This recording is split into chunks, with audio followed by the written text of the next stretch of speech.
مہینے میں شادی کیوں نہیں ہوتی؟ کہتے ارے بھائی آپ کو معلوم نہیں، محرم میں بہت بڑا حادثہ ہوا تھا۔ کیا حادثہ ہوا تھا؟ بولے نبی کے نواسے کی شہادت ہوئی، نبی کا نواسا کربلا میں شہید ہوا تھا۔ معاف کرنا میرے ساتھیوں، اگر شہادت کی بنیاد پر محرم کا مہینہ غم کا مہینہ ہے تو محرم کے پہلے ذی الحجہ کا مہینہ آتا ہے جس میں بقرعید پر گوشت چبا چبا کے کھاتے ہو۔ ذی الحجہ کے مہینے میں حضرت عمر ابن خطاب، حضرت عثمان غنی شہید ہوئے تو پھر بقرعید کا گوشت کھانا بھی بند کر دو، اس میں 2 صحابہ شہید ہوئے۔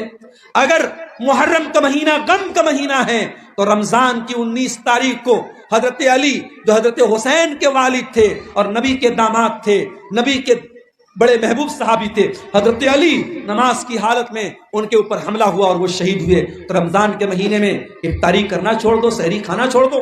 نہیں میرے پیارے ساتھیوں، یہ غم کا مہینہ کوئی مہینہ نہیں ہے، سارے مہینے خوشی کے مہینے ہیں، سارے مہینے۔ کل قیامت کے دن بھی سب سے زیادہ خسارہ اٹھانے والے کون لوگ ہوں گے؟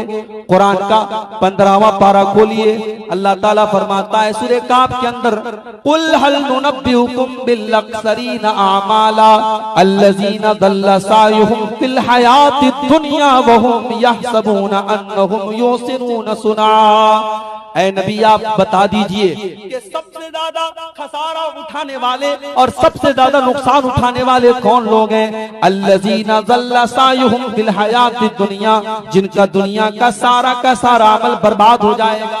جتنا عمل وہ کر کے آئے ہیں وہ سارا کا سارا عمل برباد ہو جائے گا، اور وہ سمجھتے رہے کہ ہم بہت نیک عمل کر کے آئے ہیں۔ یہ کون لوگ ہوں گے؟ فرمایا اولئک الذین کفروا بآیات ربہم ولقائہ، یہ وہ لوگ ہوں گے جنہوں نے اپنے رب کی آیتوں کا انکار کیا ہوگا، جنہوں نے قیامت جب مائیں متقی ہوں گی، جب مائیں دیندار ہوں گی، جب باپ دیندار ہوں گے تو پھر ان سے پیدا ہونے والی اولاد کے بارے میں آپ امید کر سکتے ہیں کہ وہ بھی دیندار ہوگی۔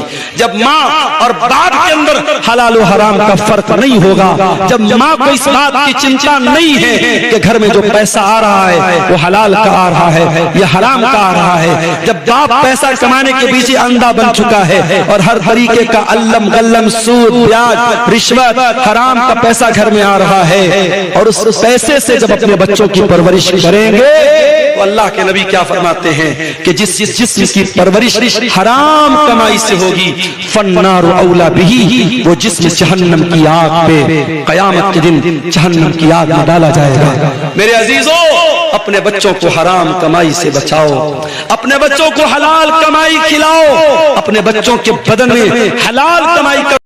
جس حسین کے نانا کی یہ تعلیم تھی کہ گھر والوں کے رونے سے میت کو تکلیف ہوتی ہے، آج اس حسین رضی اللہ عنہ کے غم کے نام پہ کیا کیا ہو رہا ہے۔ حقیقت یہ ہے کہ کربلا کے واقعے کے بعد بھی اہل بیت کے چاہنے والے، حضرت حسین کے چاہنے والے پورے عالم اسلام میں تھے، مگر کوئی ماتم نہیں ہو رہا ہے، کوئی زنجیر نہیں اپنے سینے پر ماری جا رہی، کوئی تعزیہ نہیں نکل رہا ہے، کوئی نوحہ نہیں ہو رہا ہے۔ یہ سارے کام 450 سال کے بعد فاطمی حکومت نے بغداد کے اندر شروع کیا تھا۔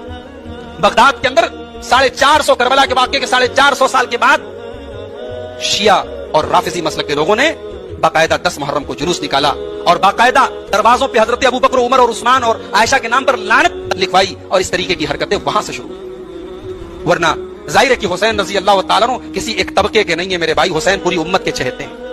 حسین رضی اللہ عنہ کی شہادت کا غم پوری امت کو ہوا، مگر پوری امت نے حسین کے نانا کی تعلیم پر عمل کیا۔ اس صدمے اور غم کے باوجود حضرت حسین رضی اللہ عنہ کے غم کے نام پہ امت نے کہ آج حضرت حسین کے نام پر جو ایک اس مہینے کو ہی نہیں بلکہ میں تو یہ کہتا ہوں کہ اسلام کے مقابلے میں ایک نیا دین کھڑا کر دیا گیا، اسلام کی شریعت کے مقابلے میں ایک نئی شریعت کھڑی کر دی گئی۔ میرے نبی کی شریعت میں کوئی ماتم نہیں ہے، میرے نبی کی شریعت میں کوئی سینے کا پیٹنا نہیں ہے، کوئی نوحہ نہیں ہے۔ میرے نبی کی شریعت میں کسی بھی مرنے والے کے اوپر 3 دن سے زیادہ سوگ منانے کی اجازت ہے۔ کہ آج حضرت حسین کے نام پر جو ایک اس مہینے کو ہی نہیں بلکہ میں تو یہ کہتا ہوں کہ اسلام کے مقابلے میں ایک نیا دین کھڑا کر دیا گیا، اسلام کی شریعت کے مقابلے میں ایک نئی شریعت کھڑی کر دی گئی۔ میرے نبی کی شریعت میں کوئی ماتم نہیں ہے، میرے نبی کی شریعت میں کوئی سینے کا پیٹنا نہیں ہے، کوئی نوحہ نہیں ہے۔ میرے نبی کی شریعت میں کسی بھی مرنے والے کے اوپر 3 دن سے زیادہ سوگ منانے کی اجازت۔ محرم کے مہینے کا روزہ اللہ تبارک و تعالیٰ کے نزدیک رمضان کے بعد سب سے افضل روزہ ہے۔ اللہ کے پیارے نبی صلی اللہ علیہ وسلم فرماتے ہیں افضل الصیام بعد رمضان شہر اللہ المحرم، رمضان کے بعد سب سے افضل روزہ محرم کا روزہ ہے، اللہ کے مہینے کا روزہ۔ اب یہ محرم کا روزہ کس تاریخ کا روزہ ہے؟ اس مسئلے کو حل کرنے کے لیے جب ہم صحیح بخاری کو اٹھاتے ہیں تو صحیح بخاری کے اندر عبداللہ ابن عباس رضی اللہ تعالیٰ عنہ کی ایک حدیث ملتی ہے۔ عبداللہ ابن عباس کہتے ہیں کہ جب اللہ کے رسول صلی اللہ علیہ وسلم مدینہ آئے تو عاشورہ کے دن محرم کی 10 تاریخ کو یہودی روزہ رکھتے تھے۔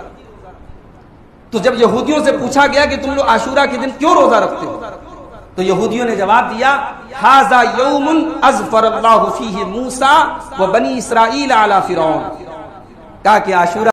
آپ سبھی سے میری درخواست ہے آپ میرے چینل کو سبسکرائب کریں، ویڈیو لائک کریں اور زیادہ سے زیادہ شیئر کریں اور اپنے کومنٹس ضرور دیں۔ جزاک اللہ خیر۔